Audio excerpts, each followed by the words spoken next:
The protection of women from domestic violence act 2005, এটা শর্টে আমরা ডিবি অ্যাক্ট বলে থাকি। এটা একটা স্পেশাল অ্যাক্ট, মানে ডোমেস্টিক ভায়োলেন্স থেকে মহিলাদের রক্ষা করার একটা প্রোটেকশন দেওয়ার জন্য এই অ্যাক্টটা প্রণয়ন করা হয়েছে। এবার এই অ্যাক্টের আওতায় কারা পড়বে, তাদেরকে আমরা অ্যাগ্রিভ পার্সন বলি। যে অ্যাগ্রিভ পার্সন কারা, ডোমেস্টিক ভায়োলেন্সের শিকার যারা হচ্ছে, ডোমেস্টিক রিলেশনশিপ রয়েছে এই রকম মহিলারা, সেটা হতে পারে ওয়াইফ হতে পারে, সেটা মা হতে পারে, ডটার হতে পারে, যাদের মধ্যে ডোমেস্টিক রিলেশনটা রয়েছে এবং বাড়ির পুরুষ সদস্য বা মহিলা সদস্য দ্বারা, সেটা স্বামী হতে পারে, ছেলে হতে পারে, ইনলস হতে পারে, পরিবারের ইনলসরা, যারা এক জায়গায় থেকে একই ছাদের তলায় থেকে মহিলাদের উপর ডোমেস্টিক ভায়োলেন্স করছে, তাদের জন্য, তাদের প্রোটেকশন দেওয়ার জন্য, এই অ্যাগ্রিভ পার্সনের প্রোটেকশন দেওয়ার জন্য এই অ্যাক্টটা বলবৎ হয়েছে বা কার্যকরী হয়েছে।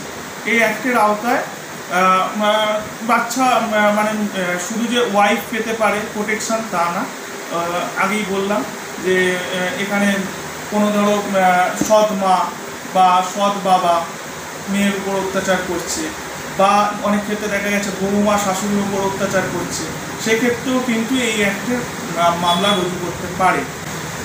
এবার হচ্ছে যদি বলতে পারি যে কি কি প্রোটেকশন পেতে পারে অনুযায়ী, আমাদের মেন আগে যে মানুষের দরকার, যেহেতু এটা ভায়োলেন্সে একটা ডোমেস্টিক ভায়োলেন্স হচ্ছে, তার ক্ষেত্রে প্রথম দরকার হচ্ছে প্রোটেকশন। সেকশন এখানে প্রোটেকশন অর্ডার আমরা সেকশন 80 অফ ডিবি অ্যাক্টে আমাদের বলে দিয়েছি যে প্রোটেকশন অর্ডার কে পাস করতে পারে। আমরা সেকশন 12-এ মামলা করা হয়, ডিবি অ্যাক্টের মামলা ম্যাজিস্ট্রেট, জুডিশিয়াল ম্যাজিস্ট্রেটের ঘরে মামলা করা হয়। ম্যাজিস্ট্রেট কী কী অর্ডার দিতে পারে, কী কী রেমেডিস দিতে পারে বা কী কী রিলিফ দিতে পারে, সেই ক্ষেত্রে বলতে গেলে protection order first. Magistrate protection order সমস্ত দেখে বিচার করে বিবেচনা করে দিতে পারে প্রোটেকশন অর্ডার। সেটা পুলিশ যেটা কনসার্ন পিএস আছে, সেই পিএসকে ওসিকে ডাইরেকশন বা আইসিকে ডাইরেকশন দিতে পারে, যাতে তার উপর কোনোভাবে না আর ডোমেস্টিক ভায়োলেন্স হয় সেটা দেখার জন্য। আর কি রিলিফ দিতে পারে, আরেকটা হচ্ছে রেসিডেন্সিয়াল অর্ডার। রেসিডেন্সিয়াল অর্ডার হয়তো তাকে বাড়ি থেকে বিতাড়িত করেছে, বা ঘর থেকে তাড়া করেছে, বা মারধর করে বের করে দিয়েছে, বা খেতে পড়তে দিচ্ছে না, চলে গেছে, এই রকম ক্ষেত্রে রেসিডেন্সিয়াল অর্ডারটা প্রয়োজন পড়ে যায়, কারণ তার একটা ছাদ দরকার, তার একটা বাসস্থান দরকার। সেকশন 19 অফ ডিবি অ্যাক্টে বলছে যে রেসিডেন্সিয়াল অর্ডার পেতে পারে অ্যাগ্রিভ পার্সন। আর কি অর্ডার হতে পারে, আরেকটা মানুষের প্রয়োজনীয় জিনিস হচ্ছে মানিটারি রিলিফ, মানে মান্থলি মেনটেনেন্স। একটা বেঁচে থাকার জন্য মান্থলি মেনটেনেন্সের দরকার পড়ে, সেই মেনটেনেন্সের জন্য monetary relief section 20 of DV অ্যাক্টে বলা রয়েছে।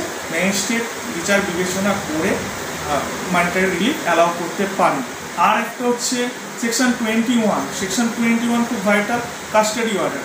অনেক ক্ষেত্রে দেখা গেছে যে বাচ্চাকে আটকে রেখে দিয়েছে, ছোট্ট শিশুকে আটকে রেখে দিয়েছে, স্বামী দিতে চাইছে না বা শ্বশুর শাশুড়ি দিতে চাইছে না, সেক্ষেত্রে কিন্তু অ্যাগ্রিভ পার্সন ওয়াইফ ক্লেম করতেই পারে তার বাচ্চাকে নিজের কাস্টাডি নেওয়ার জন্য। এবং কিছু এক্সেপশনাল রয়েছে, ক্লাসিফিকেশন রয়েছে, সেগুলো পরবর্তীকালে আপনাদেরকে বলবো। আর একটা জিনিস মাথায় রাখতে হবে যে কম্পেনসেশন দেওয়া হয়, কম্পেনসেশনের একটা রিলিফ বা অর্ডার এই অ্যাক্টের আওতায় রয়েছে।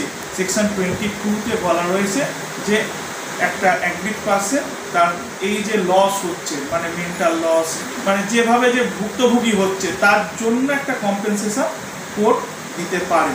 এছাড়াও অনেক রিলিফ রয়েছে, এর মাঝে মেডিকেল রিলিফ পেতে পারেন বাচ্চার জন্য, যদি তার সন্তান থাকে তার সন্তানের জন্য কিন্তু এই অ্যাক্টের আওতায় ক্লেম করতেই পারে।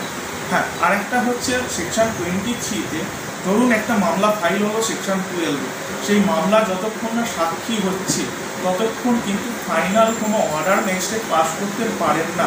সেই কারণের জন্য ইন্টারিম অর্ডার বা অন্তর্বর্তীকালীন কোনো একটা রিলিফ দেওয়ার জন্য, যাতে ইনিশিয়ালি সেই অ্যাগ্রিভ পার্সন খেয়ে পড়ে বাঁচতে পারে, তার জন্য কিন্তু এই ইন্টারিম রিলিফ সেকশন 23-তে বলা রয়েছে।